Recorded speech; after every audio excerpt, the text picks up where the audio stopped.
All the roads are winding. Welcome to the show, Val. I'm so excited to hear what kind of magic or medicine you have to share with us today. Thank Hi. you so much for having me. I am so excited to talk to you today. Yay. So let's begin with, who are your ancestors? What's your lineage?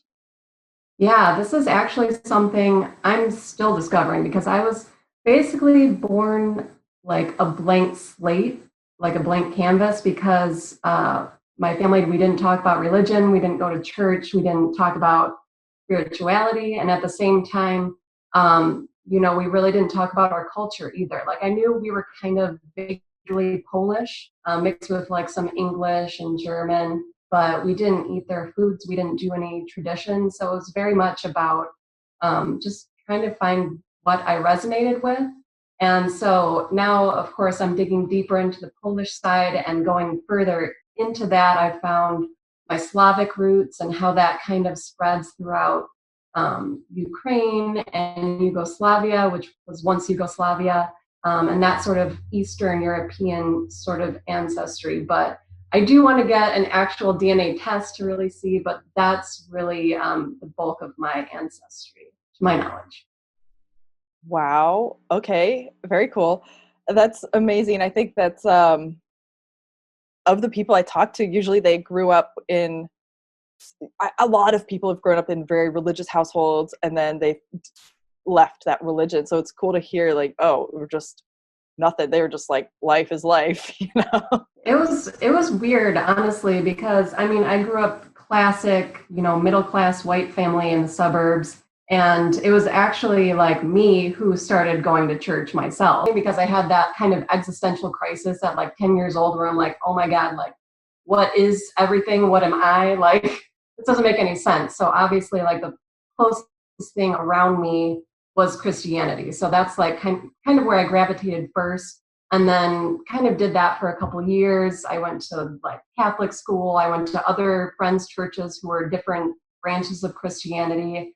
And then kind of towards high school, I veered away from that again because I had some major issues with Christianity and Mhm. stuff like that. But I learned about Taoism and Buddhism in college. And then, of course, I guess where I'm at now is more of a overarching spiritual, like not really labeled anything. It kind of like changed. I read this book called Spiritual Ecology by Llewellyn Vaughan-Lee, and that changed my life. I don't know if you've heard of it, but it's Yeah. just like it cracked me open. Like I was like, this is what I've been looking for literally my whole life. And I just discovered this when I was like 23 or 24. So it was a long journey, but I definitely experimented with a lot of different religions and spirituality and all of that stuff. So I can appreciate it all, but that's just kind of where I lie now.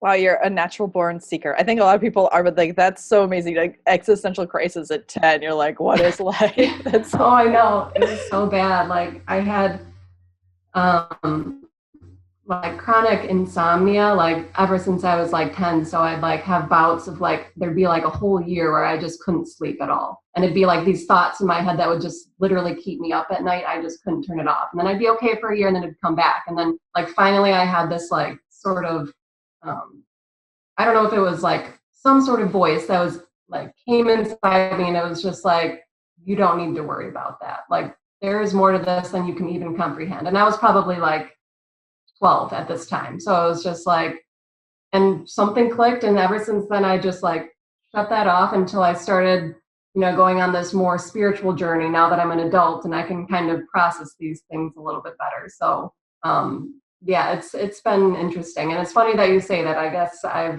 have been seeking for things basically my whole life for sure. wow. Well, thanks for sharing that with us. I think that's uh it's interesting to see just behind the awareness and wisdom of kids. And you know, they know so much, they see so Hmm. much, they feel so much, and they're so tapped in. And just having that awareness as an adult of your child self in that way is so cool to just see that, how that's evolved, and give witness to that. Yeah. Yeah. I mean, there's definitely, I'm a very introspective person, very introverted person, even though I've kind of like developed the skills to be sort of extroverted. At my core, I'm very, very introverted. And of course, like, you know, when you're a kid going through an existential crisis at 10 and having bouts of insomnia, your parents don't know what to do with you. They're, you know, they don't really know what to tell you, especially, you know, parents that don't necessarily go to church or have some sort of cultural background to like share with you. It's a lot of like trying to figure it out for yourself. And like, I've definitely, in the past few years, looked back in my childhood and seen, you know, what sort of things have affected me in what way. And like, I'd love to go to a therapist too, to even dive deeper into this, but this is just what I've sort of figured out myself, I guess. Mm-hmm. Wow. Wow.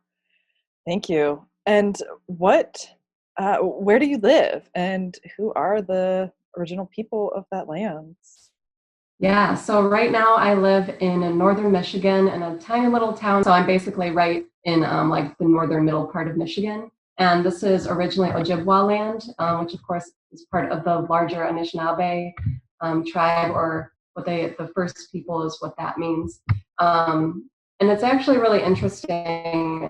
The original people of Michigan were some of the only ones who weren't forced to move west and leave their land. So there's a lot of influence and culture still here, which is really interesting. And I'm so grateful to still have them here and their culture here, and just to be able to learn from them. It's pretty amazing.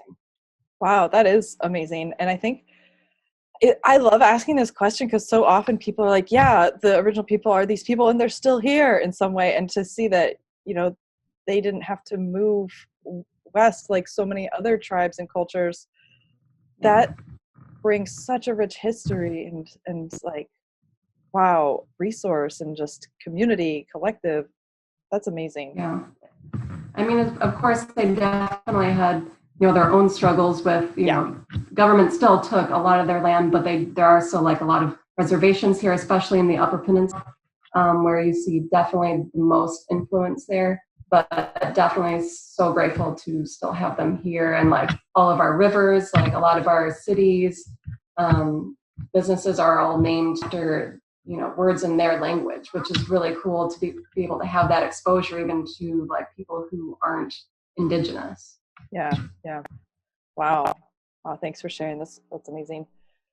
Cool. So I think something that drew me to you was that you have this beautiful connection with the earth and with spirit, and also this awareness of science and research, and you bring it all together in the way that you create herbal products for people to help them with their health. But then you also have this gorgeous packaging that's like psychedelic and colorful, and just, I'm like, who is this person? I want to know more about like what goes on inside this person, because there's just such this richness and depth and beauty, you know, from just scrolling the gram. I mean, that's where we found you, and how I've, you know, followed, and, you know, is just on the gram. So what has kind of gone into you finding this path of being this earth tender and herbalist, and I don't know, are you an activist too? Would you put that label on you?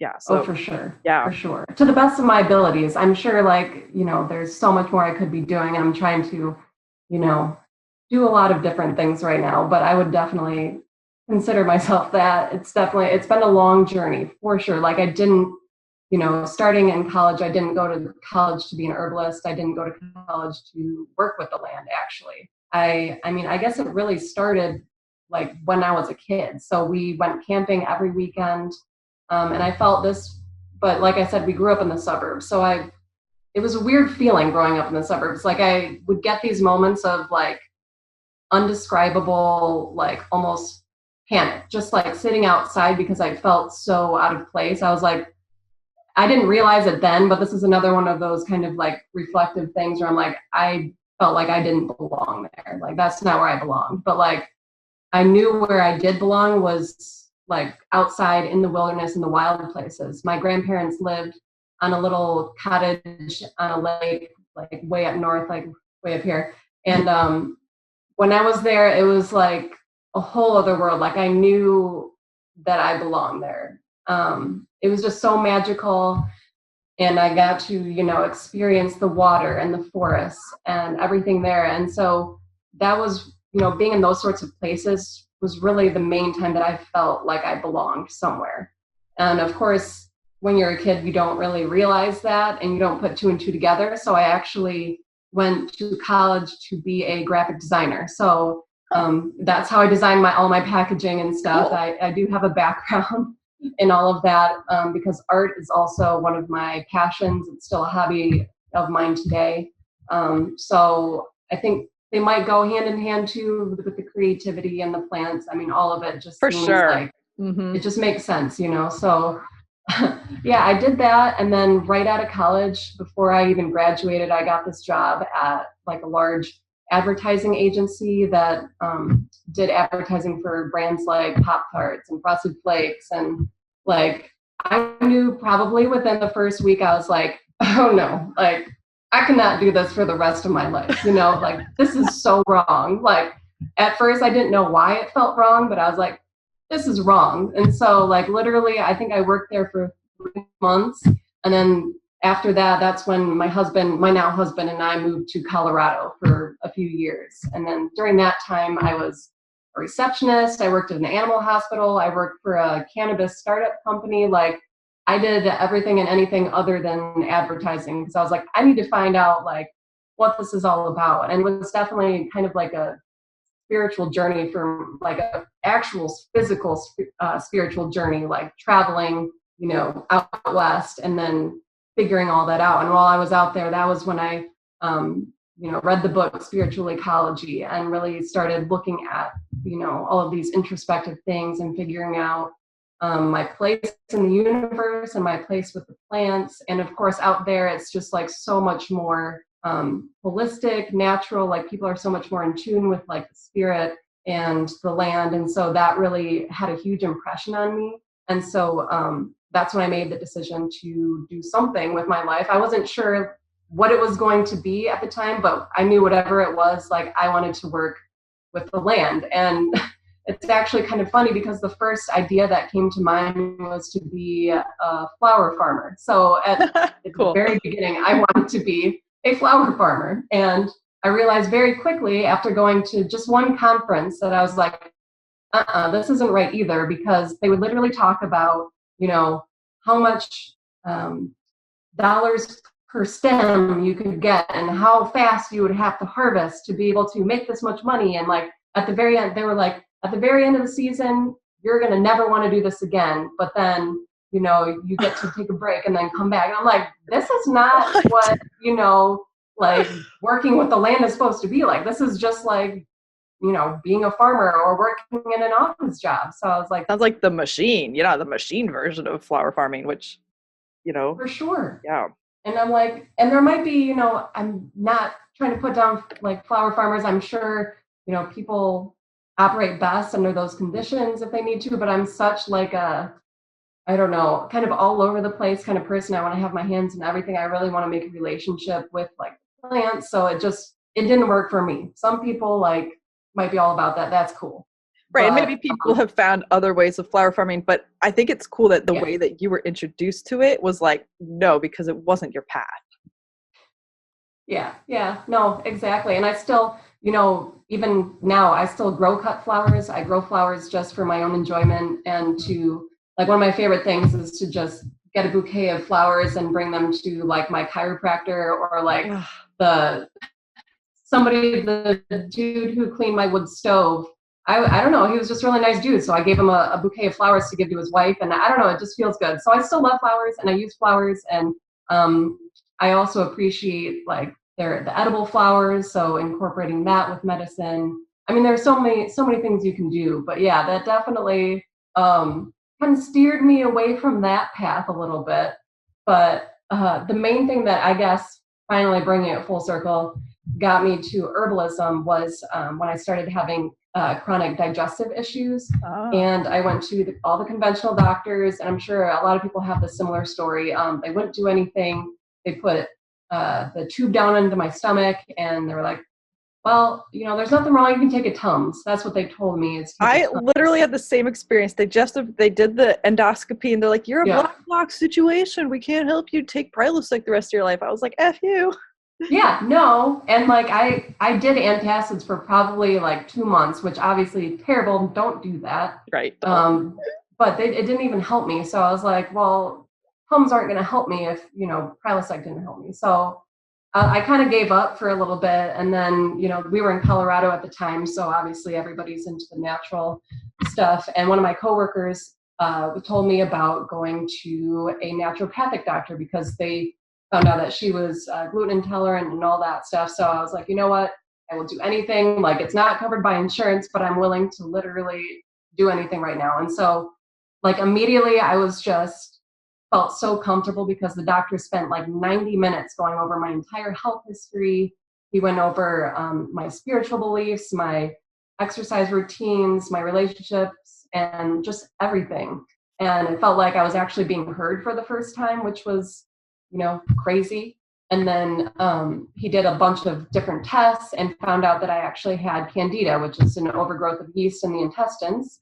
Not sure why the other doctors didn't figure that out before, but he basically put me on a strict diet, no gluten, no dairy, no sugar, no carbs for like 3 months. And then he gave me a tincture of uva ursi, which was my very first plant tincture. Absolutely disgusting, but it worked.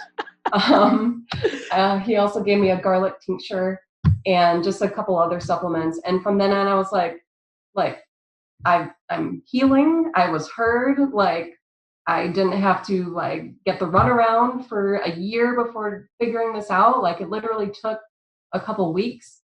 And like, I need to share this. I need to figure out more about this. And that's, kind of coincided with the time that I was reading spiritual ecology. And so everything finally started, fitting together. I was like, all right, this is starting to actually make sense. Like, I might actually figure out where I belong. I mean, I feel like a lot of people on this path who didn't start out as herbalists kind of have always felt like, they had to be somebody else to fit in with whoever you're around. But like, finally actually finding that thing that you're supposed to do is just like, it's incredible. So yeah, it was a long journey, but I eventually got there. Wow. Thank you. That's amazing. Yeah. It's amazing how much our society just doesn't acknowledge all the healing and medicine of the earth and of listening. So simple, such a simple approach that this naturopathic took with you. That why it is, I mean, asking questions like this, like why is our society like this, just leads you down rabbit holes, which is great, but also like, it's something to just acknowledge. And it's for anyone who's been like given the runaround. It's real. That's a real thing that happens to a lot of people.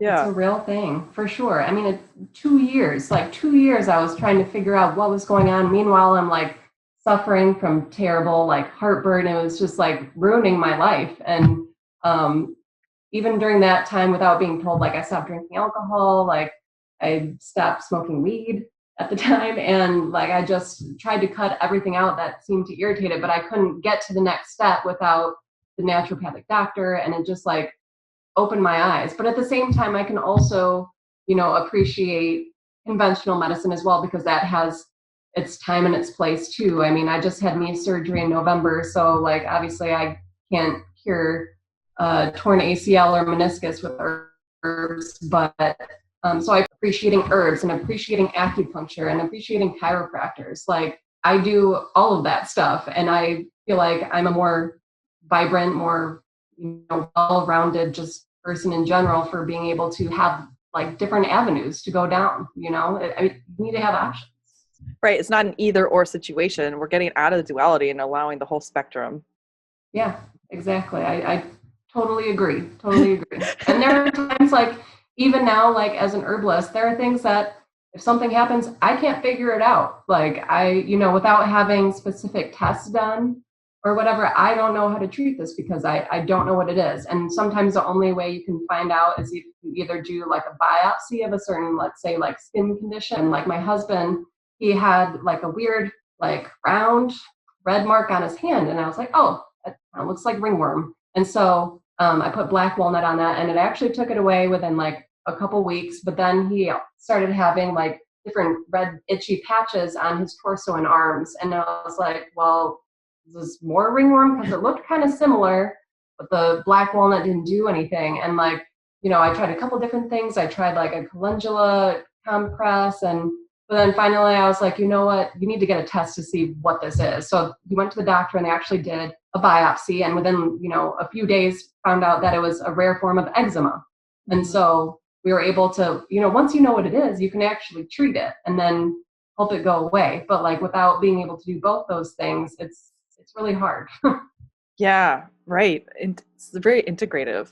For sure. And like even the doctor, like the conventional doctor, when she saw it, she was like, she didn't know what it was either. She thought it looked like ringworm. So it's like, there's sometimes science can help us out in ways that, these hands can't. That's right. It has its benefits and uses. Exactly. When you found that path of herbalism, did you go and study like, what kind of teaching or training did you go for in that? Yeah, so as soon as I figured out like that was it, like I became obsessed. So we were living in downtown Denver, so we were paying, probably $1,400 a month or so. So we really didn't have a lot of money, so I couldn't afford some, really official training at the time. And there's a really great herbalism school in Boulder. I think it's called clinical school or herbalism. Okay, I don't know what it's called. Maybe you can look it up later. But I think it was School of Clinical Herbalism in Boulder, Colorado. Okay, cool. So there is a really great school there, but I just couldn't afford to go to it. So I did a lot of self-study. I bought all the books. And then when we moved back to Michigan, we were able to afford to save a little bit more. And Jim McDonald became like my idol. He's like one of the main herbalists here in Michigan and in the Midwest in general. And he works mainly with native plants, but just his connection to the plants and how he explains things, anything he does, any classes he taught, like I was there. And then I also took an online herbal program from the Chestnut School of Herbal Medicine with Juliet Blankenspore. And that was a 2-year program as well. And so those were all great helps. And I think, honestly, though, the biggest teacher that I've had are the plants themselves, especially living here. We're in the middle of the woods. We live on 12 acres. So, anytime I'd see a new plant, anytime, something new would pop up, I'd take a little sample and try and figure out what it was and work with it as much as possible. Really being immersed in this environment has really helped me grow as a person and also as an herbalist. Like, I feel like that's definitely been like the game changer for me. Mm-hmm. Cool. What does your life look like, as an herbalist and as this creator? Because I know you make a lot of bitters now, and which is cool that they're connected to digestive gut health, and of course, it started. Of course. For so sure. what does a day in your life look like? And maybe there's a couple different days in the life, so choose one. Sure. Yeah, I mean, definitely it depends on the season. So right now is probably like the most active season, and I am not an early bird. I am a night owl for sure. So, I wake up probably around 8. And then I guess it depends what we're doing for the day. Like recently, we've just planted everything out. The frost has finally passed here in Michigan, like within the past week. So I usually spend a good portion of the day planting around this period of time. And I'm just going to say, because this will go out in July, so if people were recording in like late May. No, that's fine. I'm just telling the people so they don't think that it freezes till July. Yeah. Oh, God. I mean, it gets not close. Siberia. Just kidding. All right, keep going.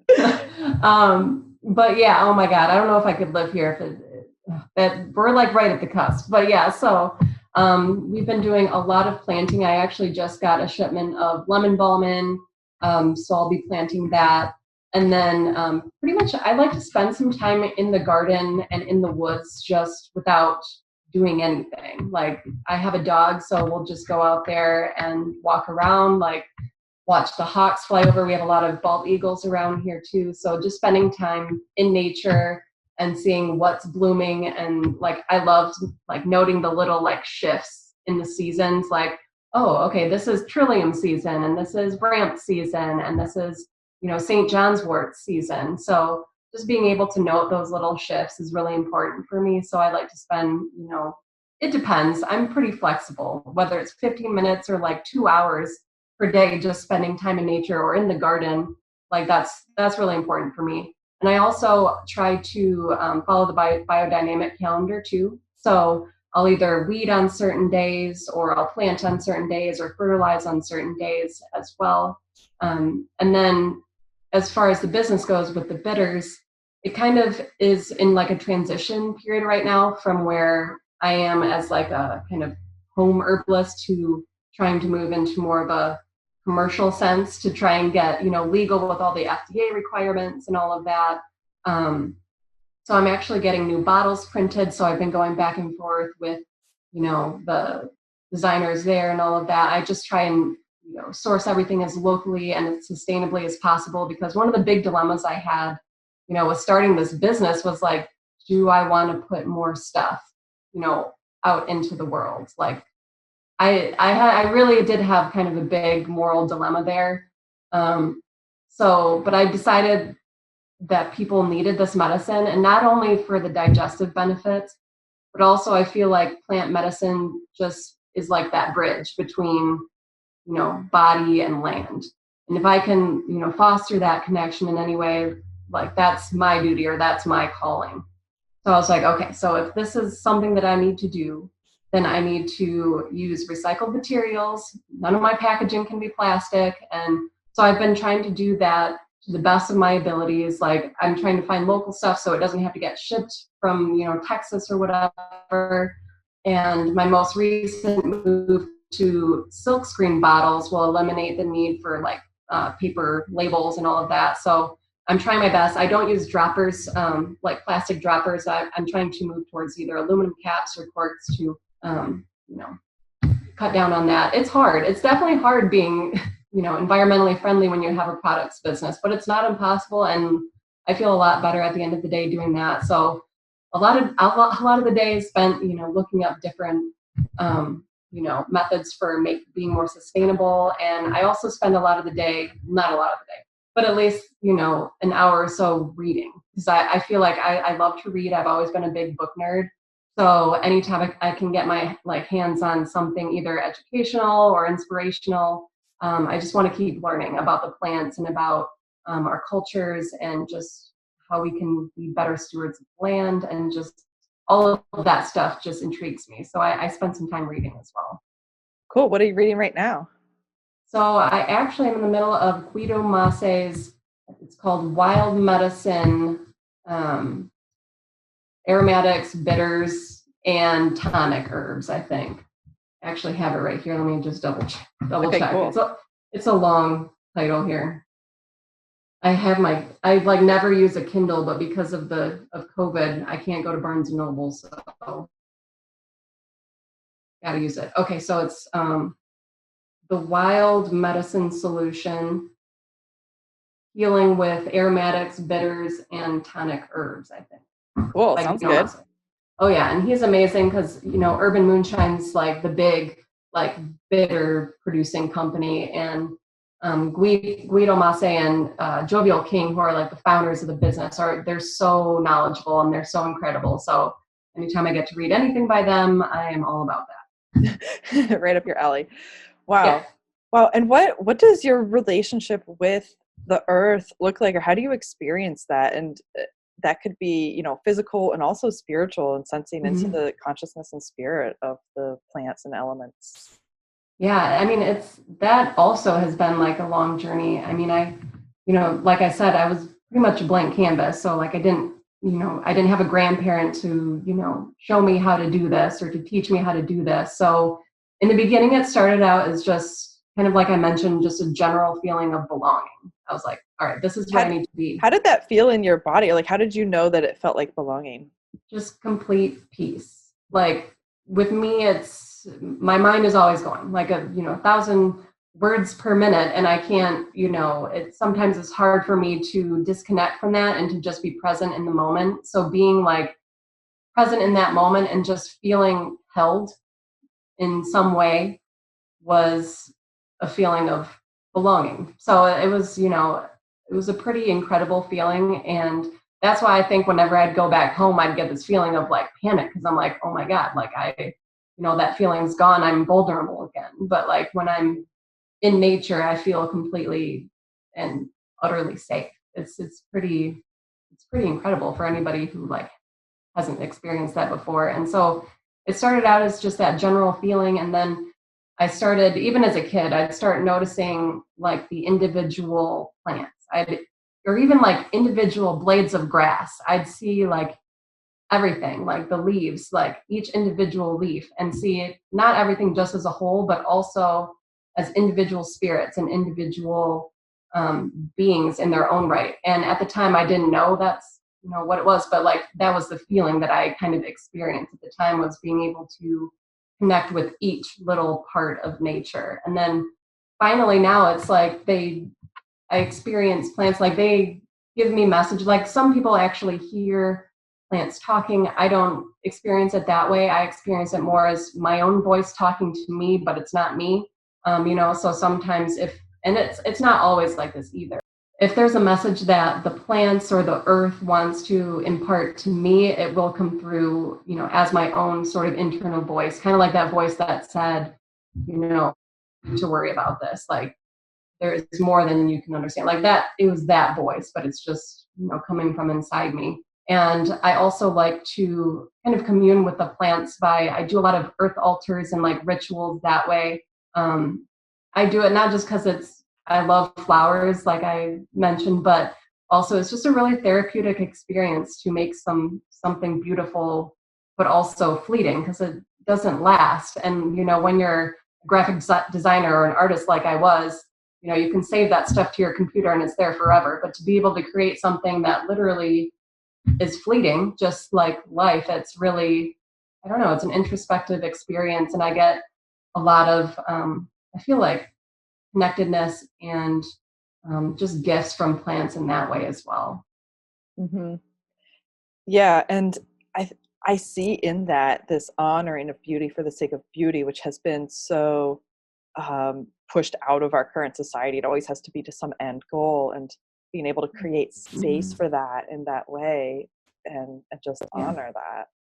Yeah, for sure. And it's not, and like, it doesn't have to be perfect either. It doesn't have to meet any standards. It doesn't, and like, I guess one of the main places that I learned this was through like one of my other idols, Kate Clearlight from Plant Folk. She's like, oh my gosh, I love her so much. And she actually bought one of my bitters in my very first shop update, and I like literally freaked out. But freaked out. It was crazy. But yeah, so I've learned so much from her, even via social media. Like that's when I started making earth altars and mandalas, is from being inspired by her, and by doing those sorts of things just brings me so much closer. And I don't know, I love it. And also even just like drinking a cup of tea in the garden is so incredibly therapeutic, and just being able to watch like the bees and the butterflies and the hummingbirds just interacting with everything that you've grown from, seed is just like, it's insane. So I get a lot of, insights and messages from doing just simple things like that as well. Mm-hmm. Right. And it just kind of, it's so energetic too. It's not necessarily like you said, all the words. It's like this energy, just like this state of being, like how you felt safe, just belonging in the woods, and just vibes.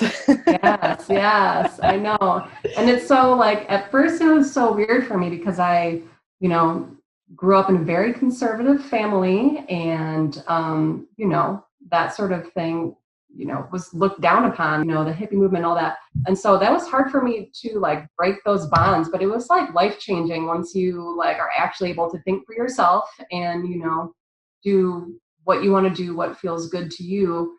It was really freeing. And like, yeah, being able to vibe out and like do your own thing and experience that in, your own way. It was so freeing. And I'm sure I still have some like emotional scars from like trying to repress that for so long, but we got there.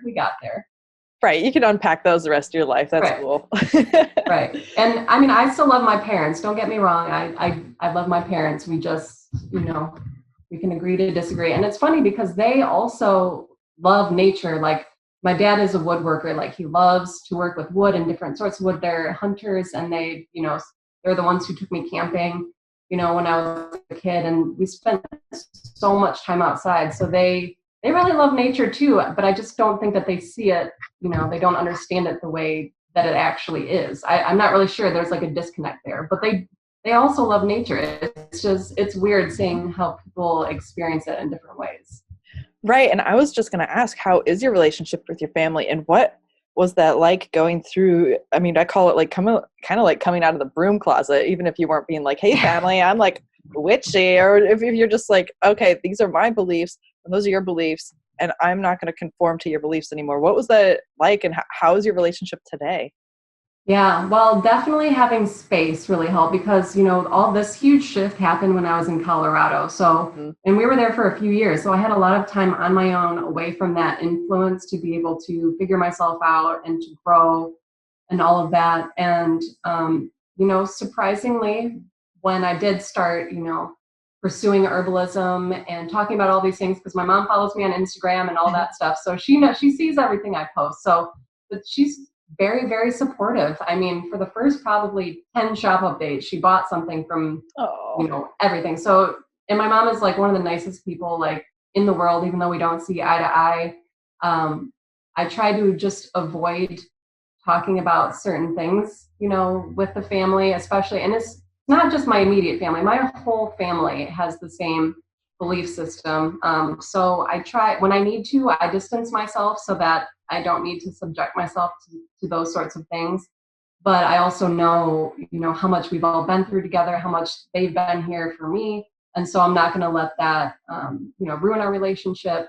My dad, he's a little bit stricter about certain things. And so anything he says to me, I literally just let it, slide right past me. I don't care. So, now that I'm like my own person and don't need his approval, like it really doesn't affect me anymore. But for the most part, my whole family has been really supportive. And I think maybe even starting to see things from another perspective. Like my mom has actually even told me that talking to me gets her to, have a new perspective on things, even though it might not change her mind about everything. At least she can see a different opinion. Expand her mind. Yeah, it doesn't have to change, but just seeing this again, like this broader spectrum. I feel like that's a theme. This, it's not either or, all and you don't have to only be with people who are on the same opinion as you. You can be with and love all kinds of people, and and still it's be hard yourself. Sometimes. Definitely it's hard. Like during this whole pandemic thing, I had to unfollow half my family on Facebook. Like if it was up to I think me, a lot of people have had to. I've had to. I mean, I don't feel bad about it. I really don't, because this is just for my own, and it's taken me everything I had to not comment on it. And, and like, honestly, I wouldn't even have a Facebook if I didn't need it for my business, because I feel like it's just gotten so political and so polarizing. But, if I'm posting something for the business, then I, inevitably end up kind of scrolling a little bit to see what's going on. And so, now I just unfollow when I need to. I'll see them in person. That's totally fine. But people say things on Facebook that they wouldn't normally say in person. So don't need to be exposed to that. But it's interesting. It's definitely hard at times, but I'm just have to appreciate them for the people that they are, not just for, the conditioning that has gone onto them or their specific belief systems. It's, it's a dance, that's for sure. Yeah. And thanks for sharing that, because I think a lot of people, their own experience can really mirror that, because sometimes you're just born into a family and you're this little like rock star rainbow ready to come out and just shine, and they don't get it. And, you just got to be who you are. That's it. Absolutely. Yeah. And I feel like if, anybody who feels like out of place or stuck or like they don't belong in their own family, like move. Like if I could tell anybody anything to just do one thing in your life, is to move to another state. Even if you come back, like it expands your mind in ways that you would never even realize, because you get to see how other people live. You get to see firsthand, other people's opinions and ways of life. If you live in the same, city or town your whole life, which is great, you can totally do that, but at least travel and like experience, don't just read on the newspaper, what's going on, like actually experience people's lives. And so you can understand them better. And like, for me, that was the game changer for me. If I didn't move to Colorado and like put myself in that position, I would be a totally different person. I'm pretty sure. Mm-hmm. Right. It was a huge catalyst for you for transformation. Definitely. And you get to experience a different land, which is cool. I think that So going to different types of ecosystems and different lands can help you really show you the differences in how you experience them, and differences in, I don't know, like how has your experience been traveling to different actual lands and ecosystems? What has that shown you? Or it's shown me that I'm pretty much in love with like every different landscape that I go to. It's so hard. And especially like somebody who's moved around a lot has been, it's been hard trying to pick one place to kind of settle down forever.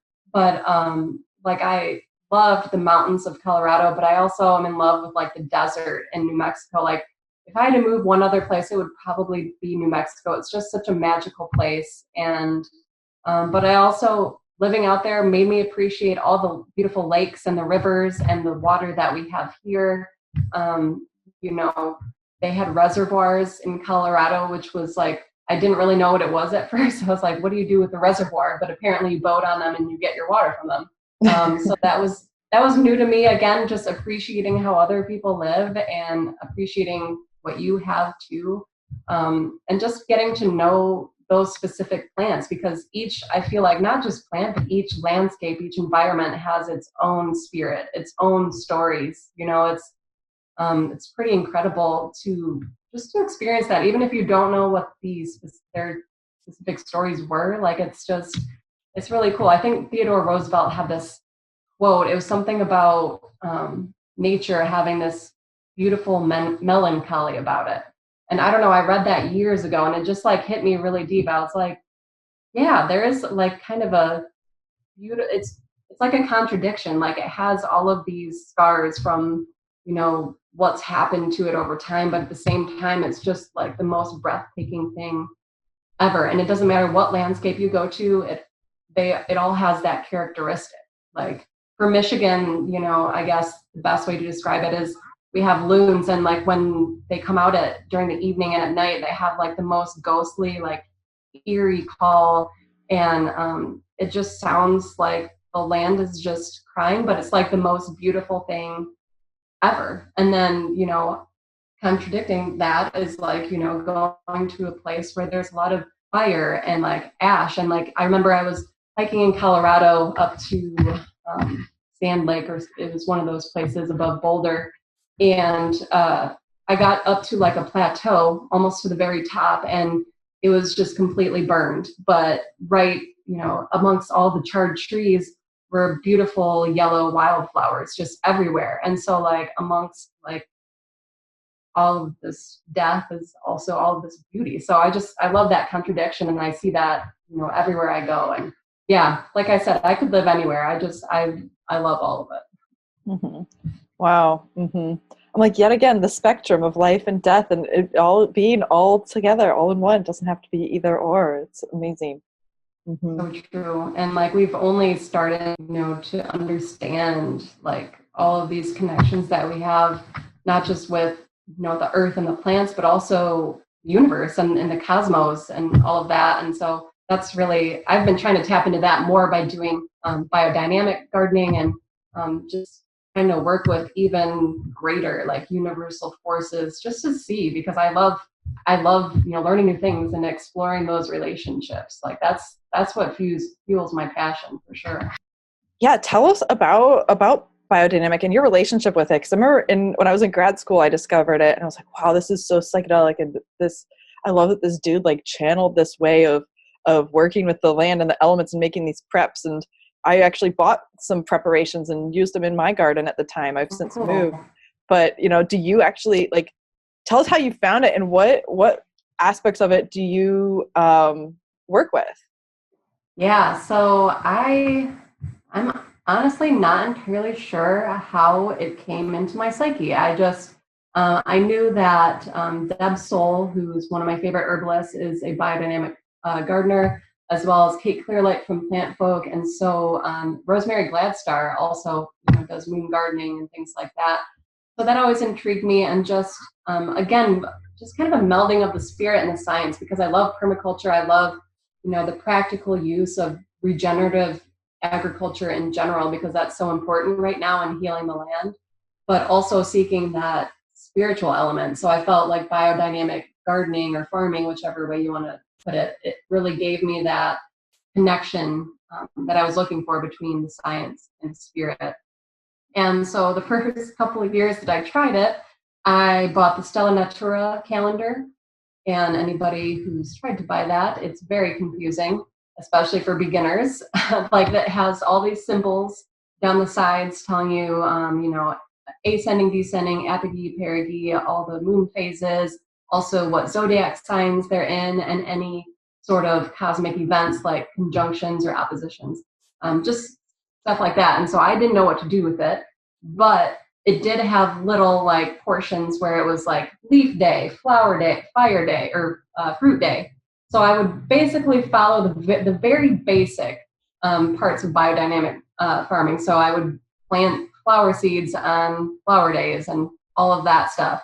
And then finally, I started reading more books on it and was able to actually kind of look at the different movements and decide which days were best to do what.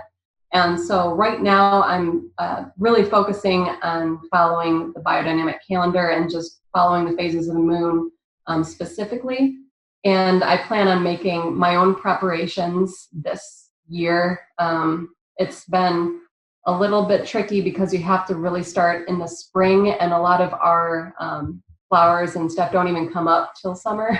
So I'll probably start in the fall, but yeah, I'll probably move on to the actual preparations in the fall, because it would be cool to actually be able to advertise myself as a biodynamic farm, even though I'm already kind of gardening by the moon. But yeah, it's definitely, especially me who's kind of like all over the place, it really gives me structure. Like, if I know there's a specific day where I'm like, this is going to be the best day to do all your flower stuff, or this is the best day to dig in compost or pull weeds, like, that gives me peace of mind, because I just put it on my calendar and it's there. It's ready to go, and it really helps, me structure my day, especially working from home, working your own business. It's sometimes hard to, I guess, schedule yourself so that you're as productive as possible. Or to just schedule yourself at all. Yeah. Not gonna lie, that's for sure. That has happened, especially during the winter when it's, nothing's growing and all of that stuff. I'm like, I'll just, go outside and spend, some time by the fire or read a book or whatever. Mm-hmm. So totally get that. But yeah, biodynamics definitely keeps me on my toes with that. And like, I've seen, a big change, like seeds germinate better that way. Plants are stronger. I've found that harvesting herbs at the right time they're much more potent and like almost magical. Like, they have this just like essence about them. And I don't know if it's just me, because I grew them and, I have this connection. It's kind of like a triad. Like, you have this connection with the plants and the earth, but you also have this connection with the moon and the cosmos. And the moon is kind of just a representation of the cosmos in general. And so by, connecting all three together, it's like you're actually in rhythm with the universe. And it's pretty incredible, because the moon actually affects us in so many ways that we're not even aware, and it affects our plants and all of that. So it's been quite the journey. It's been fun. Wow. Are you still using that same calendar, or did you find another one that's less confusing? I'm still using Stella Natura. It just, took a few years to figure it out. But yeah, I've actually been playing around with the idea of making my own biodynamic calendar and, making it an actual product to be able to let people have, because I haven't really been able to, I was going to say, because I can't, it's been hard. I can't find any other calendars that are necessarily easier to understand. And there's not like a whole lot of training out there for biodynamics either. It's, there's not, you can't just go on YouTube and type in, like there's some might come up, but like there's not a whole lot out there. Yeah. So I was like, well, what if I make this biodynamic calendar that also serves as kind of like a garden journal and can also be like a personal planner. So you can literally have it all in one place. Like the more I can simplify my life, the easier it is.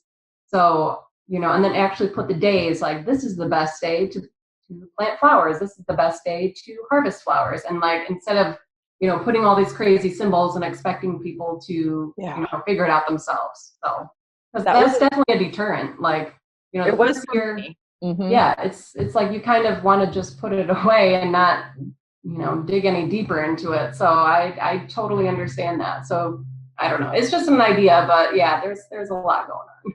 Yeah. I am so fascinated.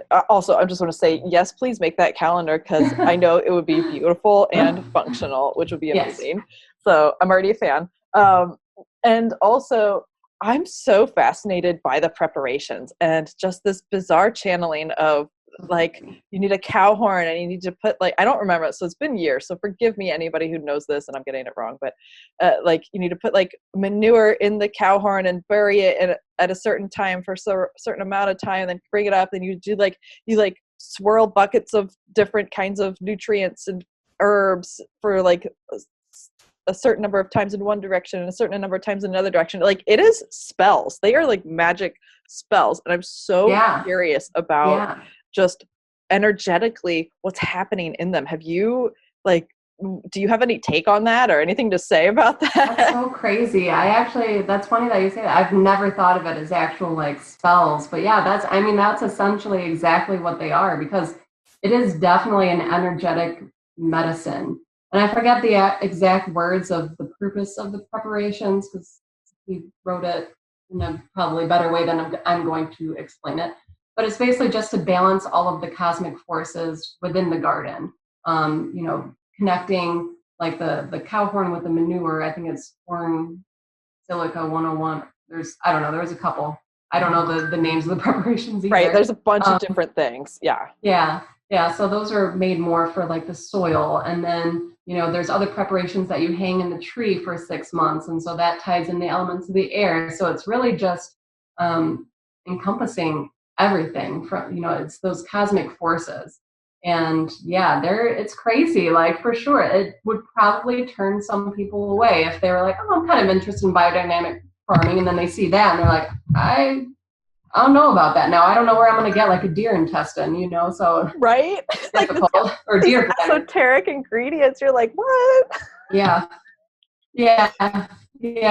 So, but I mean, hey, this is all about, life is all about being curious and being open and just seeing where it takes you. How else are we going to progress? And also just to have hope right now, because everything is so crazy. Just staying curious is, so important. And yeah, I'm definitely going to try it this fall. So I'll let you know how it goes. Do you have a cow horn yet? I don't have a cow horn. I was actually looking up because I was actually playing out the scenario in my head because we have a local butcher and I'm just trying to figure out how am I going to ask him for a pig head and a cow horn? Because it's a small town. So he's probably going to be telling people that, well, I am a witch. So that's fine. But I don't want people to be afraid of me or anything. I swear It's just for, biodynamic preparations. That's it. But yeah, I'm not doing anything crazy with this. I'm not, I don't praise Satan. That's such a myth. I don't even want to go there. Well, but, yeah. How people are. So. No judgment if you're a Satan praiser, but that's not what witch necessarily means, but the masses think that's what it means.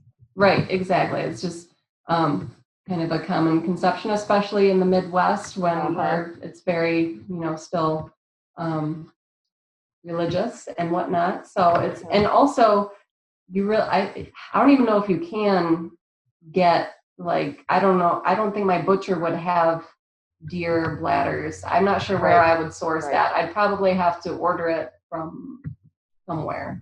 Well, let's put a call out. Anyone who's listening to this, if you got a source, hit Val up, hit us up. We'll add to the show notes, because I was thinking, okay, oh God, I haven't thought about this in years, but because I moved, I'm in an apartment now. I just have window box. I guess I could do biodynamic window boxes, whatever. But but I remember like thinking like, how am I going to ask? I know a butcher guy, and like, will he give me a horn? Like, so, you know, and all the different things, like trying to figure out how to get all the pieces. And I think it was actually part of the exciting part, because it is such a spell that it was like, ooh, yes, I want to just enchant this. And oh my gosh, that's crazy. you know, so that I remember there was something too about like nettles and like growing nettles and then mixing them in the soup of like some like fermentation, and it's so cool. I'm gonna have to go look at that again. And I remember being in soil science, getting my degree, and being like trying to talk to my professor about it, and I wanted to do research around it, and she's like, but there's just like, this just isn't scientific. I'm like, but I want to do it, like, and I couldn't, like it didn't go anywhere. But that's okay, you know. I think, and that's where, like, I don't know, just bringing the spirit back into the science and back into these practices, that even though you can put a seed in the ground and it'll grow, why wouldn't it be beneficial and harmonious to do it with the phase of the moon, and to incorporate these different energetic preparations that help it? Like, we've become so disconnected as a society from the different energies of nature like that. And like, you know, I think it's I'm still super jazzed by it. Apparently I haven't thought about it in a long time, but I know, I feel you. And like, honestly, it's not only just being in tune with the cosmos, but it's also getting back to your ancestral roots, because moon gardening was actually the first use that humans made of the lunar cycle. And it's also the origin of astrology. So people have been, you know, gardening to the moon and the cycles of the moon and the zodiac and all that for literally thousands of years.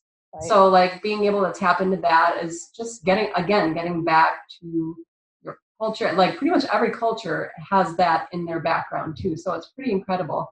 And I don't know, I'm all about it. And again, just being curious and, you know, seeing how everything connects. I'm here for it, for sure. Cool. Well, it sounds amazing. Tell us what you offer and where people can find you. Yeah, so I offer digestive bitters right now. I might apparently add a planner at some point. But right now it's digestive bitters. I have a bunch of different variations and flavors. So people with certain constitutions, whether you're warm or cool, can get a blend that matches your body and your needs. And you can find me at my website, which is woodspells.com. I'm also on Instagram at Woodspell Apothecary, on Facebook. I have a newsletter where I send out lots of goodies, and I just started a YouTube channel. I'm still trying to figure that out. So, that's also under Woodspell Apothecary. But yeah, those are the main places. Instagram is definitely, I put most of my stuff out there, but I'm going to try to do more regular YouTube videos too, to kind of get into that space, because I feel like there's really not a lot of herbalism videos on YouTube either. So, you know. Right. Or we can always use more, and that have different perspectives in them and approaches, you know. I think there's always room for more. I love it. Cool. Yes. Well, that'll all be linked in the show notes as well, so people can go down the rabbit hole and have fun there. Cool. Thank you so much for being our guest and just coming to share some of your story today. It was really fun to get to know you. Yeah, thank you so much for having me. This has been so great. All the roads are windy. Listen to over 200 free Earthspeak podcast episodes on your favorite podcast app, and visit earthspeak.love to learn about our collective community and workshops.